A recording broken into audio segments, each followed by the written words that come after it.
Hi, my name is Gordon Fivig, W0QQK at Evelyn, Minnesota, but I wanted to talk just a little bit about Carl Mann and his wife Evelyn. Anyway, Carl became a ham radio operator around the early 1950s, and in 1956 my folks moved to Detroit Lakes from Evelyn, so they were neighbors of Carl and Evelyn Mann. And so it was partly for that reason I got to be a good friend of Carl and really enjoyed him a lot. Carl called the Minnesota State phone net for a while, and he got a lot of young people interested in ham radio back in those days.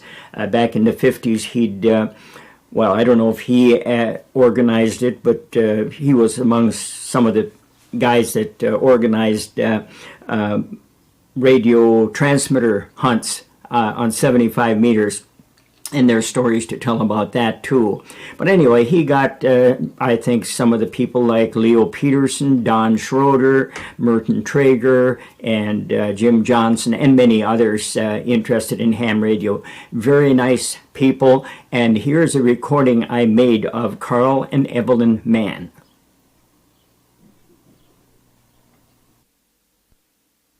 And I want you folks to introduce yourselves. First of all, we'll go to you. Who are you? I'm Evelyn Mann, wife of Carl Mann. Okay, and I take it you're the other one then. Well, I must be the boss then. I'm Carl Mann.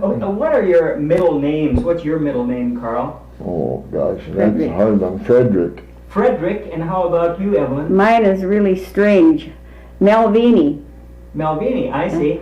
You don't use those middle names too often because I'd never known your middle names. Mine happens to be Osborne. Oh. Well, anyway, how long have you been living here in Detroit Lakes? Ever since, well, we were married in 1936, and we lived here ever since. And we lived here before that, too. Carl worked down here. My folks lived here since 29. I see. Okay. And what was your occupations, for instance, you, first of all, Evelyn? Well, I used to teach school. And what grades did you teach? Well, when I first started out, I taught all 8 grades. I taught out by Lake Park for 2 years. Okay. South of Lake Park in District 27. And then I went up to District 98, which is about 4 miles north of Detroit Lakes. It's not there anymore. I see. And I taught there for 4 years. Where did you take your teacher's training? I went to normal training school first. And then afterwards, when I started teaching in Frazee, I got my master's degree. Not my master's, my BS degree. Sure. Yeah. Mm-hmm. And you were teaching what grades? I taught grade 6 then. 6 most all the time? Yeah, for 17 years in Frazee. I see. What was your total years of teaching? Taught 27 years in all. 27? Mm-hmm. And let's get into what you did there, Carl. Well, I've done as little as possible. Okay.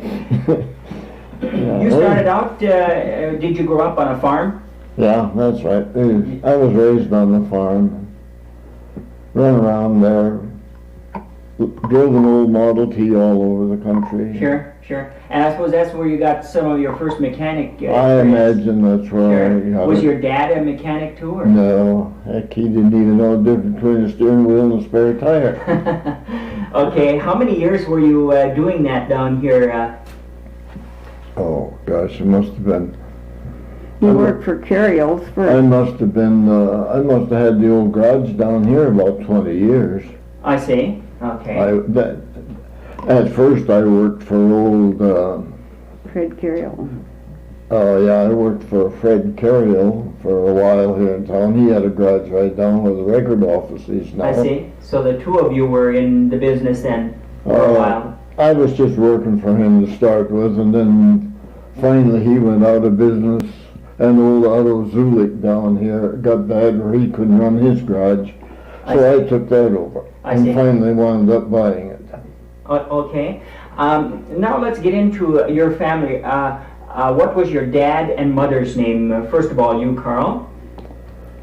Well, Catherine. Catherine was my mother's name. And your dad's name? Charles. Oh, Charlie, Charles. yeah, sure. Okay, sure. how about sisters and brothers? Did you have... Well, I had 2 sisters and 1 brother. Okay, how about you, Evelyn?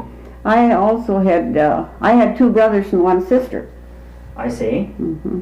And are they living... Yeah, my one brother lives down by Cormorant Lake in the summer, and then he goes to Texas in the winter. Sure. And the other brother is in Minot. He's a visitation pastor there for the elderly. How about Carl's side? His brother just died, I know, not too long ago. And And folks died quite a few years ago. Sure. I have well, I've really got 2 sisters still Sure. living. I see.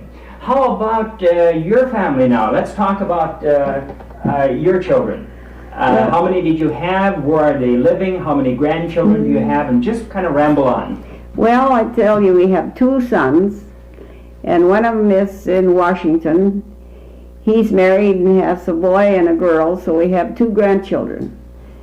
And the other one is The names? the kids. Rollis is the Sure. oldest boy, and he married a girl named Linda Mitchell. Okay. And the grandchildren's names are Sarah and Jeff. Okay. And the other son, the youngest one, is down in just out of San Francisco in Mountain View, Oh, yes. and he works for the Rico company. Sure. And he goes out and services computer stuff. Uh-huh. Like the Newsweek and Time, he goes to Wisconsin about once a year to check that out. I see. And now they're working on some new gadget. He said he might get sent to Washington, D.C. to install that. Oh, yes. But I don't understand what that's all about. Uh-huh. You travel out there once in a while, don't you, Carl? Oh, we've been out there, but not lately. We generally take the old train and go out to Seattle out, and the Sure. sun's out there. It's a little more comfortable anyway. And then Milan comes up there as a rule. Sure. You got into ham radio about what time? Around 1950 I got my license. Okay, what got you interested in getting into radio? You were a mechanic, and then what caused you to get into radio? Oh goodness, I don't know that. But Okay. Did you have some friend that was a ham operator? no, I don't believe so. I see. I don't know just how the heck got into Well, it. you were crazy for radio ever since. But I used to carry a radio on the old Model T when I'd go out nights mostly. Throw a wire up over the telephone line and listen to all the conversations going on. Sure. I understand you also caught a few fish in your day. Oh yeah, we've had a few fish. I've had a few of them mounted even. I see. That used to be my sport until, I don't know, I guess, I Five- don't know, I just got tired of it, I guess. Uh-huh. I haven't been on the lake for years now. Okay, what lakes did you usually go to? Oh gee, I couldn't name them all. Uh-huh. If they're on the map in Minnesota, I've been on. You've been there. Yeah. How about you, Evelyn? What about your hobbies? What have you... Oh, I'm a great crossword puzzle fan. Okay. I work a lot of crosswords, and I Uh-huh. like to read. Uh-huh. And I belong to circles in church and stuff like that. Sure. Okay. Well, let's see. What have we not covered that we should maybe cover on this little recording we're doing? Oh, I think we've pretty Anything well you can covered think it. of? I can't think of anything special right now. Well, like I always say, we can always continue it on later anyway. So, Carl, you're going to have to get on amateur TV. I haven't got interested, not at all yet. The only thing I have to suggest is you got to look at the camera. You're looking at the monitor. Oh. No, that's quite all right. I do exactly the same thing. It'll cover me on Okay. Well, what is your call letters? W0EMZ, And what bands have you operated? Most all of them? 10 through 160. Sure. And you've also operated a bit of CW. Oh, lots of it. Okay. Well, I guess maybe if we don't think of anything else, we'll shut this thing off. That'd be a good idea, I believe. Okay. It's the 29th of November, 1987 in Detroit Lakes. What's your address here? 303 Davis Avenue. 303? Davis Avenue. Okay. W0EMZ.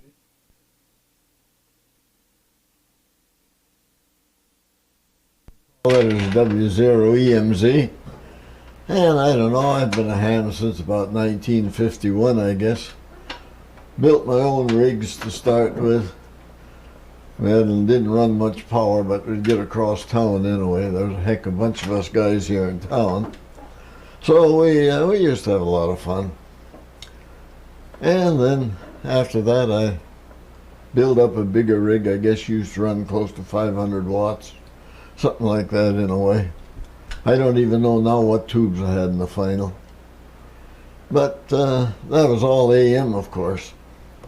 Most of the guys nowadays don't know what AM is. What is the rig that you have behind you right now? I would TS820. And what bands does that cover? Oh, that covers everything from 10 through 160. Okay, and you have some type of an antenna tuner up above there, I see. Yeah, I don't even. That's something I bought there. It's a model MJF. Whatever that means, I don't know. Okay, and as far as your 2-meter rig, what type of a 2-meter rig do you have over here? Oh, I got a Midland. Okay, and that thing runs about how much power? Oh, it'll run 25 watts Uh-huh. if you load her down. Okay. And I always run it on low power as a rule, being the repeater's just on the other side of the block. sure. What is that, about 1 watt or 5 watts maybe on Oh, power? about a watt. Okay. And you do other things here besides radio work. That's one of the items you have worked on. Oh, I fool around with clocks and get a kind of a bang out of that. I see an old telephone